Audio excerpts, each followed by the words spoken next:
been a rainy couple days here in Apache Junction.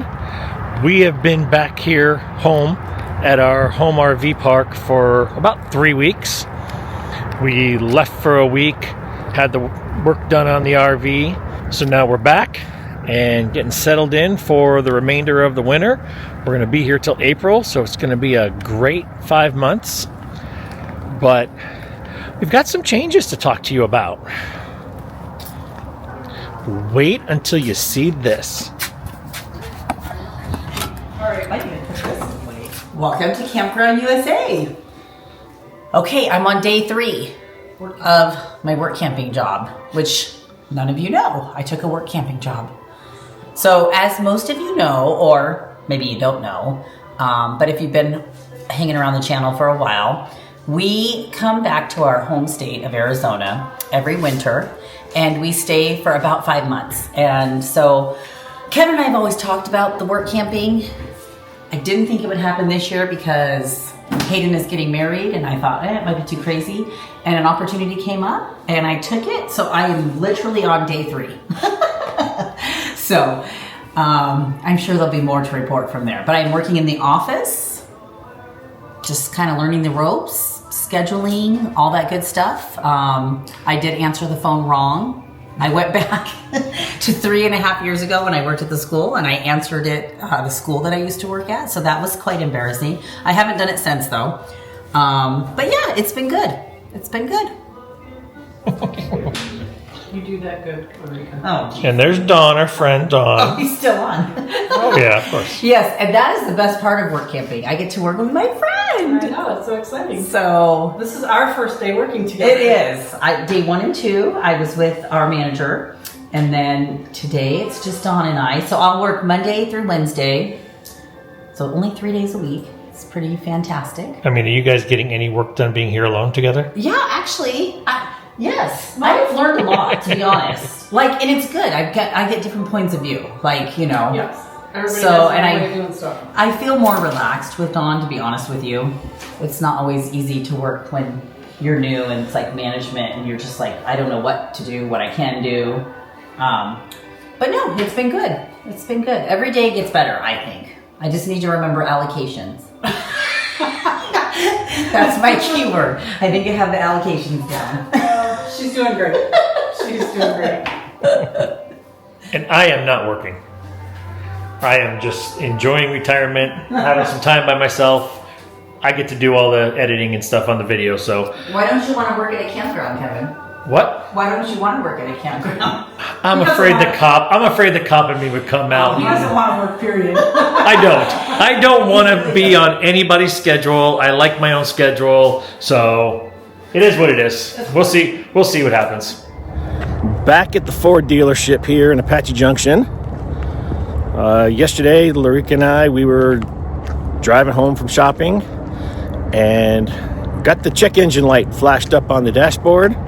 And then all of a sudden, I got the dreaded deaf fault warning light. Said we were going into limp mode in 30 miles. So luckily we were right around the corner. So we just went back, came home to the RV park, made an appointment at the local Ford dealership, which is super convenient because it is literally across the street from the RV park, catty corner. So made an appointment for this morning, drove over, dropped it off. They looked at it. They said they should know, hopefully by the end of the day, what the problem is. And then depending on how long, parts or whatever, they could have it for a couple days. Luckily, our warranty is still fully intact, he said. We've still got another 30,000 miles on our warranty. So he said it all should be covered. And we'll even get a rental once they figure out what's wrong with it and how long they're going to need it, if they're going to need it more than a day. So now I'm just taking a nice, easy walk, going back home. Actually, I've been cooped up in the RV the last couple weeks. I had pulled a muscle in my leg, so haven't been doing much of anything other than going spend a little time with Miss Violet and things like that. But yeah, walking back to the RV park right now. and we'll sit around for at least a day with no vehicle. And then once they figure it out, they'll let us know. And once they tell me what's wrong, I'll let you know. It's been a couple days, and as you can see behind me, got the truck back. So apparently it was the DEF injector, which shoots the DEF down into your exhaust system. The reason why you got DEF apparently. And then the hose that actually runs the DEF through the system and everything else. He said the injector was bad, and then the hose was all crystallized, so they had to replace that whole system. And then, because when you bring it into the dealership, they do their full inspection and everything else, they noticed our water pump was leaking. So they replaced the water pump, fluids and all that, and took care of all that for us as well. And best part, all covered under warranty, so didn't have to pay anything except a small deductible. It was a $100 deductible, and we've actually still got 4 points. So we got to pay for that with the points, so it didn't really cost us anything out of our own pocket. Now, I know some of you guys are going to be out there, and you're going to want to leave in the comments below and say something like, well, it's because you own a Ford. That's why you've been in the shop so much lately. You know, when you drive your vehicle as much as we do, being full-timers, and you're on the road all the time, things just happen, and you've got to be prepared for it. Whether it be extended warranties, good factory warranties, or you're just going to have, you know, your little nest egg in the bank to pay for these kind of things. Because honestly, I don't care what you're driving, a Ford, a Dodge, a Chevy, a GMC, things are going to go wrong when you're putting this many miles on a vehicle driving all the time. So just something to think about. Worked out for us pretty convenient, especially with the Ford dealership right across the street. And I'm just thankful it's over, and gonna keep enjoying this life. All right, so today I wanted to talk to you guys about my work camping experience. It only lasted 3 weeks, and I'm going to give you the reasons why, and would I ever work camp again? Here's the deal. We rolled into town November 1st into our home state of Arizona. This is where we stay for about 4.5, 5 months, to do the holidays with our kids and our grandbaby. And I was not scheduled to work camp. An opportunity opened up at the office, and so I took it because I thought I would love to work camp, get our spot, you know, save some money, and I thought it would be good experience for me. And what I quickly learned about work camping while being home is that it was very hard for me, because after you retire, you are so used to having your own clock. And it's not to say that I couldn't do it if I had to, but I didn't want to. So, an example, our son, he loves to go to the gym. His days off are Monday and Tuesday. He loves to drop off Violet, and she comes over and plays, and then he picks her up. It's kind of a shorter day.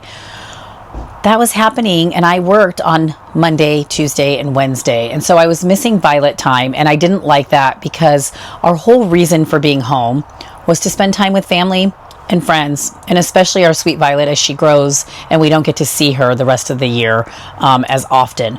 So for me, I started to struggle with that. And yes, I know a lot of you out there are like, well, you only worked 3 days and blah, blah, blah, blah. It just was going to be tricky. It was going to be tricky around the holidays, because you have to work right up until Christmas and all that. And I just was not willing, well, Christmas and Thanksgiving, I just was not willing to give up of my time. It was just too difficult for me. I wanted to be able to be home and do what I wanted to do when I wanted to do it. So I went into the office. I told both the manager and then the general manager who actually hired me. And they were so sweet and so kind to me. I just told them it's not going to work for me. When I am home, I need to be home and be able to be with the people that I love and do the things that I want to do on my time, and not be on any schedule, especially around the holidays. Also, we've mentioned several times, our youngest son is getting married, and so there's all that kind of goes into it too. I love not having a schedule while I am home, because there is so much going on with everything, with the family, and and holidays and all that good stuff. I also had a lot of appointments scheduled because I schedule them every 6 months. So when we're in town in June for Violet's birthday, I will schedule dentists, doctors, all that. And it just, everything fell on the days I worked. And it just, I don't know, it just was not going to work out. And so for me, the work camping lasted 3 weeks. And I'm sad to say that, but at the same time, it was a huge learning experience. Would I work camp again? Absolutely. Not while I'm home though. So if Kevin and I ever decide down the road that we're going to, break up our time between Arizona when we're home for the holidays and then another state and we stay longer, I would totally work camp there because it's just Kevin and I. We could do it together, or I could do it for the 3 days and then we could do our stuff on the other days. Having all of the other things that I wanted to do, it just wasn't going to work for me, and it wasn't worth it. It wasn't worth my time. I also didn't love what I was doing. Here's the deal. I was in the office. I was helping people. It was too much like the job that I retired from when I worked in the schools. It was a lot of computer work, customer service, and I just didn't want that anymore. Like, I left that for a reason. And at one point I actually answered the phone, my old junior high school, and I was so embarrassed. I went right back into that mode. But my point being, when I walked away from the schools and doing all of that, I just wanted to be done with that. If I work camp, I would rather be doing something creative. Maybe, running different events that go on and that kind of stuff. Using my creative ability, not sitting behind a desk, looking at a computer, putting out fires, it's just not what I want to do anymore. Could I do it? Absolutely. I don't want to. And I feel like we chose this life and we chose to do this because we want the freedom that it gives. And so that's where we're at. Lareka didn't last. She only lasted 3 weeks. I don't regret my decision at all. It has been amazing to just be free and be able to schedule what we want. And so that's my story. All right, so those are my reasons that work camping did not work out for me. I would definitely do it again. Again, I don't know if Kevin will. We've gone back and forth on this. I don't see Kevin, first of all, I don't see Kevin working for somebody else, not with his past work experience and what he did. So I think coming from law enforcement, I think it would be very hard for him to be chill and take orders when they don't make sense. And some of the campgrounds can have some wacky things going on. So it's probably a blessing that he doesn't want to work camp. But I wouldn't mind because I enjoy parts of it. So long story short, work camping is not for me while we're home, when we're in our home state, but I would definitely do it down the road. I think it's a great opportunity to earn, whether it be money or your spot or whatever it is. That part of it is great, as long as it's something that you're wanting. If you're feeling like, oh, I'm going back to work and I'm losing what I'm doing, then I don't think it's for you. So only you will be able to tell what you want to do. In this situation, it just wasn't the right timing for where we're at. But anyway, I'm still grateful for the opportunity. The ladies were amazing, and if you don't ever try, you'll never know. So there you go. I have another meal idea for you guys. It just so happens that it is actually really cold in Arizona today. Actually, yesterday and today, a storm rolled in. And we're down in the 50s, and it's just rainy. It actually hailed a little bit earlier, not for very long. So it's just very wintry. And I thought, let's have soup. When we were in town before, our future daughter-in-law, Brittany, made us this chicken and wild rice soup, and it was so good. So I had asked her for the recipe, and we've kind of put it in the rotation. It's especially good on days like today. So it's super easy. You're going to do 2 chicken breasts, which I've already done and bagged because I just think it's easier to do ahead of time. However you want to cook the chicken breast, you can do it in a crock pot. You can do grilled chicken if you'd like. I'm just shredding it. I put 2, it's going to sound gross. I put 2 chicken breasts in a pot. I boiled it. The flavor is going to come from everything else. So I didn't need the chicken to be super flavorful. Anyway, so I've got that. And then wild grain rice. And so I had made some rice for a different meal earlier this week, and I just made extra. I think it works better when you make it ahead of time and have it in the refrigerator. It's a little bit tougher. It kind of stays in the soup better. And then right now I'm cutting up the vegetables for the soup. So you need 2 to 3 celery stalks, 2 to 3 carrot sticks, and then a medium onion. And so I'm going to cut up all this stuff, and then later I'll show you how to do the base. What I did was I just took my big stock pan. I put a half cup of butter, and it's actually in here. And you just you melt that down with the chopped celery, carrots, and onion. And you saute them until they become translucent. And so that's the step we are on. I like it too because it is one pan. So then you're not going to have like a million dirty dishes, which is nice. I know that my future daughter-in-law also does this in the crock pot. So, but I haven't tried that. Anyway, so we'll get all of this sauteed down and then we'll bring you back. Okay, so now that my onions are pretty translucent, I'm going to add in the flour. I'm just going to sprinkle it in and kind of mix it as we go so it gets in there. You can keep the heat still going because you want it to kind of be bubbly even with the flour. And what does the flour do? Thickens it. So you can see it's kind of dried up the butter in here. Want to look? So now it's like there's no liquid. We get that all stirred in, and then we're going to add the broth. It's 4 cups of broth, which is basically a carton of it. And I like to do the reduced sodium. I think it's just better. You don't need all that salt, and you can kind of season to taste. That's just us. A lot of people would never do that. So it says we'll gradually add in the chicken broth. Because there's all of our, so it makes it a little thicker. So we let that boil for a minute or so, and it's a lot thicker. It's definitely what the flour does. And then we're going to add our rice. So it's 2 cups of rice.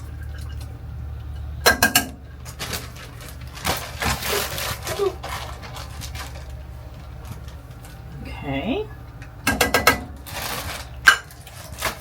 Stir that in there. The last time I did this, I did like just a white rice, and I made it at the day of, and it just didn't hold up. So I did a long grain. Hopefully it's going to hold up better, just because it's a little bit tougher, and I had it in the refrigerator like I said before. So I'm hoping it holds up a little bit better. And then we're going to add the chicken. You can shred it, cube it, however you like. I just shredded our chicken. And you do 2 cups of that too. Obviously, if you want more, you can do more.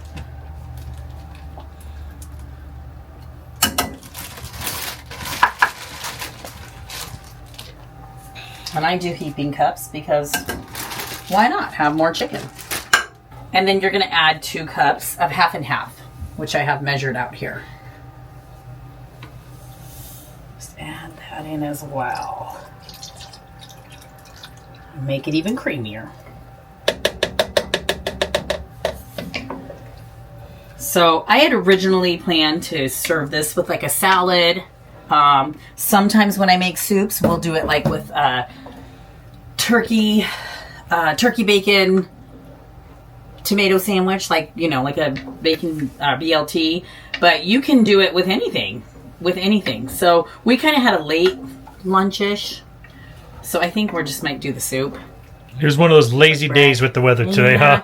You could put the bread. So you could do whatever. But it's a really hearty soup on a whole because it has the rice and the chicken in it. And then the veggies, which is nice. And you're going to let that kind of simmer. I'm going to add some pepper, salt, and parsley. And then you're good to go. All right. So after you let it simmer for about 20 minutes together, this is your finished product. It's pretty hearty. It's nice and warm on a cold day. We have added mushrooms in it, so I just was too lazy and didn't do the mushrooms. But I even think, like, I love peas. Peas would be good in this too. So anyway, just a really good hearty meal on a cold day, unless you love soup like me, and I can eat soup at any given day. But yeah, let's have dinner.